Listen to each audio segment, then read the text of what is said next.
Greetings. My name is Dr. Waddell Brooks Sr., your host, and this is Community Focus. We have an exemplary person on the air this morning, Mr. Abraham W. Bolden Sr. And if I can get a commercial in here, we were high school contemporaries. As a matter of fact, I was 2 years ahead of him at Lincoln High School in East St. Louis, Illinois. And, of course, when the schools became integrated, I left and went to East St. Louis Senior High School and became the first African-American to graduate from East St. Louis Senior High School when the schools became integrated. But, ladies and gentlemen, Abraham Bolden is a person that you should know. Good morning, Mr. Bolden. Good morning. How you doing, Brother Brooks? All right. I got my commercial in. Now it's your turn. Now, I spoke about being the first African-American to be graduated from East St. Louis Senior High School when the system became integrated, but you were the first African-American Secret Service agent to guard the late President John F. Kennedy, right? Yes, that's right. And you know, it's odd how it happened. It was just my destiny and providence, I guess. Because as a young African American man being reared in East St. Louis, Illinois, and having gone to Lincoln University in Jefferson City, Missouri, and having a degree in music, I chose police work as an option in order to make a living. I had always wanted to be an attorney, but my father, because of the number of children he had in college at the time, brothers and sisters, he couldn't afford to send me to law school, so I opted out and took my degree in music, which I had a scholarship in. But as I say, I've always been interested in law enforcement, so I went into private detective work, from there into the Illinois State Police, and I finally wound up in October of 1960 as in the United States Secret Service assigned to Chicago, and that happened under President Eisenhower. Now, as a young agent here in Chicago, the President Kennedy on April 28, 1961, you know, he had won the election. He beat Nixon. And he won Nixon. I think it was your county that really put him over, if I'm not mistaken. He beat Nixon in Lake County, I'm pretty sure. But it was a close one, about some 8,000 votes. But anyway, President Kennedy won, and he was coming to Chicago in order to thank Mayor Daley for getting out to vote. You know, Mayor Daley was one of the biggest politicians here in Chicago. He was the mayor for about 24 years. And so Kennedy was coming to Chicago to talk to the precinct committeemen and everything at a big banquet down there at McCormick Place. Now, by me being the only African-American Secret Service agent in Chicago, when they were giving out the assignments in the Secret Service office, they substituted my position, which was near the banquet room at McCormick Place, and they put a Chicago policeman in my place and gave me his position downstairs in front of a washroom. Now, I understood, you know, being a new agent, that I wasn't looking to be seated right next to the president or anything like that. But neither was I being expected to be considered as a uniformed Chicago policeman and be some distance away from the president either. So because it is the main duty of the Secret Service is to guard the person of the presidency of the United States.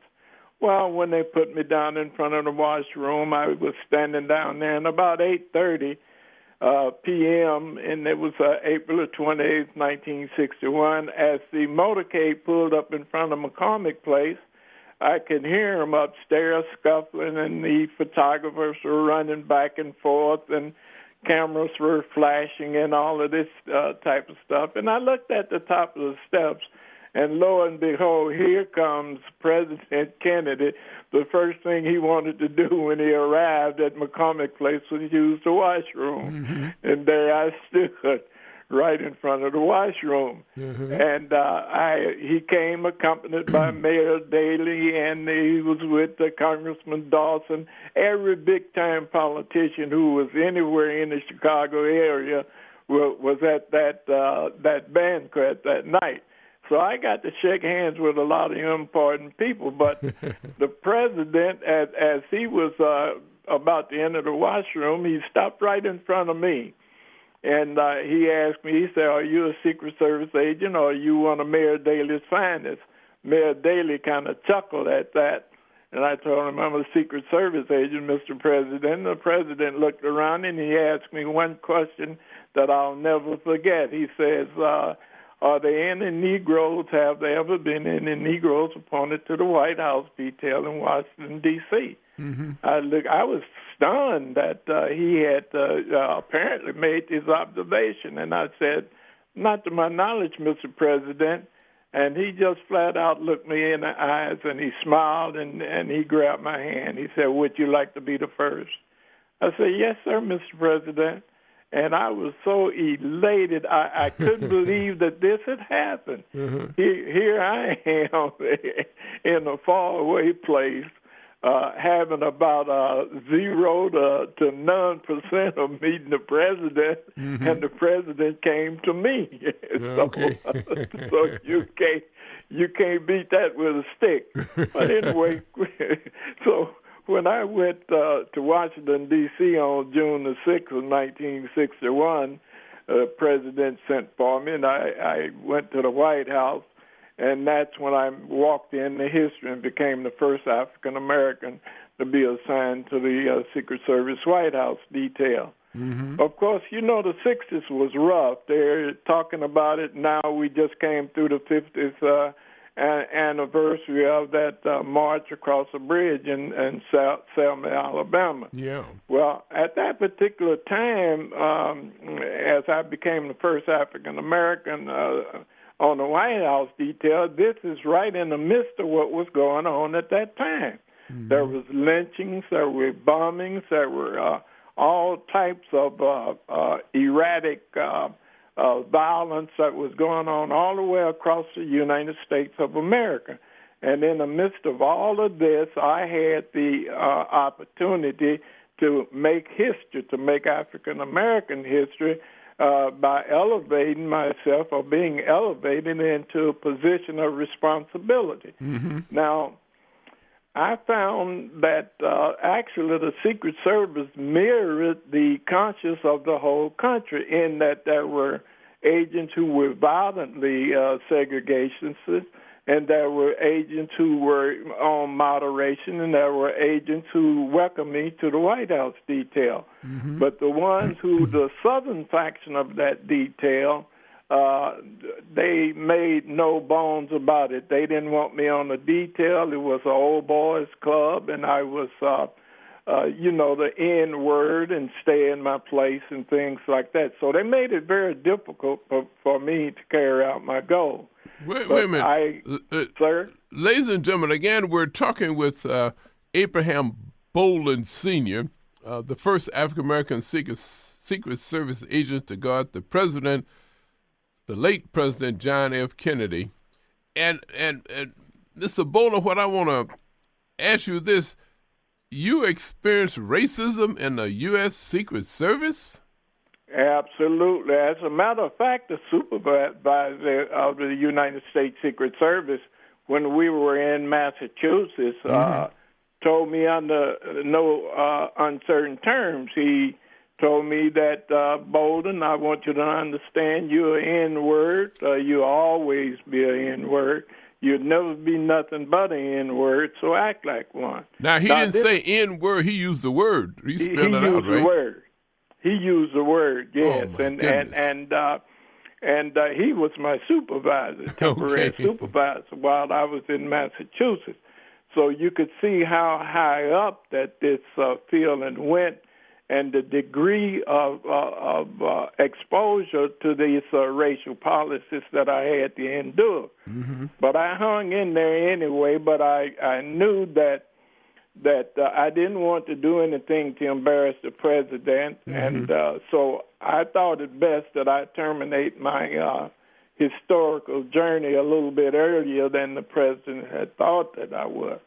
But now, here's what happened. When we were coming back from Hannesport, Massachusetts, I happened to be on the helicopter with the President of the United States, John Kennedy, and the Chief of the United States Secret Service. And I, at that time, was disenchanted with the Secret Service because of their drinking and bringing prostitutes into the room where we were living, and just the general conduct that was actually detrimental to the safety of the President of the United States. And when I came back from Hannesport, I really wanted to go in and talk with President Kennedy, but I knew that under this code of the conduct, that you had to go through the chain of command. You don't just walk in and talk to the highest official in the United States or in the world and tell him somebody just called you a nigger. So you just don't do that. So I went to the chief of the United States Secret Service and told the chief, I said, now we have a real problem on the Secret Service. You have agents who are protecting the president that hate the president, and they're even discussing whether or not they would protect the president if someone tried to assassinate him. So I told him it's a very dangerous situation, and that the security around the president is not capable and not willing to protect his life, and that's what our job is all about. Right. And the chief Bauman told me that he was going to look into it and he was going to clean them out and he would get to the bottom of it. Of course, we know that they never did, because even within the past couple of years with President Obama, there's been reports of some outlandish conduct. There have been a couple of Secret Service chiefs who have been fired for the same type of conduct that I brought out in 1961. Well, after the president was assassinated, then they focused on me because they knew I had been complaining about how the president was being protected, and the fact that there would probably be a stand down by his security if an assassination attempt were made. Well, when you look at the photographs of the Dallas assassination, you see that exactly what I had explained to the chief of the Secret Service happened. And now that made me a very dangerous individual in that I had forecasted this a couple of years earlier. And so they set about to incarcerate me. They charged me with soliciting a bribe. It was a made-up case, right quick, in May of 1964. They took me to trial here in Chicago, incarcerated me for a period of 3 years and 3 months. Wow. And tried to declare me insane. And the reason that they did that was so that nobody would believe whatever that I say once that they tried to declare me insane. Because, of course, that failed. It did fail, and they weren't able to do that because of Almighty God had protected me against those who were trying to harm me at that time. And so I'm here now today and happy to be here and explain to the people what we went through. Of course, this is only symptomatic. I think that things have gotten worse since the 60s. Now, we were starting with the civil rights movement back in the 60s and 70s, where we had Kennedy assassinated, Dr. Martin Luther King assassinated, we had Malcolm X assassinated, and seems like they were trying to eliminate all the possibilities of our leadership. Yeah, Robert Kennedy too, huh? Yes, and Robert Kennedy, that's right. And so they were on, it was a master plan that was being undertaken, I think, and that plan is being executed even today. And as we see that the security around the President Obama was so lax that they finally had to make changes within the upper structure of the United States Secret Service. And I do believe that even at this time and in this day that President Obama's life is in jeopardy. Yeah, because when someone can go on the White House grounds without anybody challenging, something's wrong. Yes, that's right. That's right. Now, what really concerns me, Dr. Brooks, are these drones. This drone that happened to go over the fence at the White House. That's a very dangerous situation because you have nuclear devices that can be attached to a drone, and it can be flown, and the person that's flying this particular drone, which is no bigger than a model airplane, equipped with a nuclear device, and blow the White House to bits. Okay. So it is extreme. That was an extremely significant situation, and I don't know whether or not this was a test case as to whether or not the Secret Service could protect against such an event or not. But this drone operation was really significant event so far as the protection of the president is concerned. But that was incidents, there were plans on killing the president either in Dallas or Miami, wasn't it? Chicago? Yes. Or? Chicago. There were three absolute verifiable serious plans to kill the president, and that's President John F. Kennedy in Miami, Florida. There was one in Chicago. There was another one in Tampa. Okay. As a matter of fact, the one in Miami, Florida, we had informant who was in with a group of segregationists and race haters and right-wingers. Mm-hmm. So we tapped the conversation that they were having on the telephone, and the informant asked one of the proposed assassins, how do you plan to assassinate the president? Oh. And this assassin, Miltier, says that we're going to get him from a tall building using a rifle and a telescopic sight. Oh. Yeah, exactly the way that the president was killed. He said, we're going to locate ourselves in a tall building, warehouse building, or office building, and we're going to get him. And they said, well, what about the Secret Service? That's what the informant there said. Don't worry about the Secret Service. We got them taken care of. Now, this is a conversation that the government had before that the president went to Dallas, Texas. Mm-hmm. And yet, whoever assassinated the president was able to kill the president in that same scenario, which had been been intercepted by the Secret Service some 2 weeks prior to the president going to Dallas, Texas. Wow. Now, so far as even saying, well, now whoever kills the president says, how are these guys going to get away? This is what the informant asked Miltier, who was his right-wing organizational leader. He says, well, we got a patsy all set up. Don't worry about that. We have a patsy set up.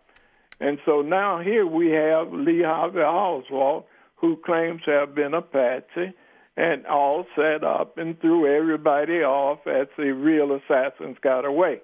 So it's almost like in Miami, Florida, they had a blueprint already laid out how to assassinate the president, and they tried it in Chicago first. Uh-huh. They tried to assassinate him in Chicago. He was coming to Chicago on November the 2nd for one of the, I think it was the Army Air Force football game was to be held at Soldier Field. Okay. So there were several assassins here.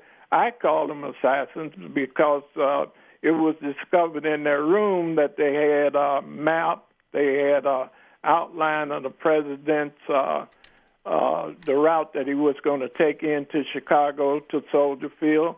And they also were in possession of high-powered rifles with telescopic sights. Okay. And so we investigated that, and for some reason, I know what the reason was. The reason that had to be called off because, Mayor Richard J. Daley the old man Daley. Okay. He wasn't going to stand for the president to be assassinated in Chicago, and he had all kinds of underground connections here with Giancana and the mob. You know, Mayor Daley knew all of those people. So when he got wind of it through the Secret Service in a meeting that we had at the Secret Service office, that's when actually I believe that this plan to assassinate the president in Chicago was aborted, because Mayor Daley had enough connections to call off such a plot, and not only that, if they continued,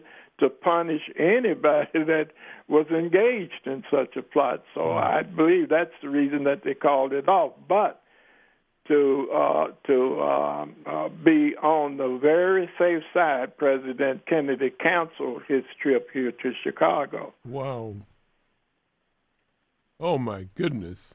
So you were aware of these things, and you tried to report it, but no one would listen. They got some trumped-up charges against you. Yes, that's right. And you served 30 months in prison. That's right. That's right. As they had you what, pleading 39 months in prison. Pardon me? 39 months in prison. Oh, 39. Okay, change that. Yeah. You know. And pleading guilty to what? They call it misusing campaign funds?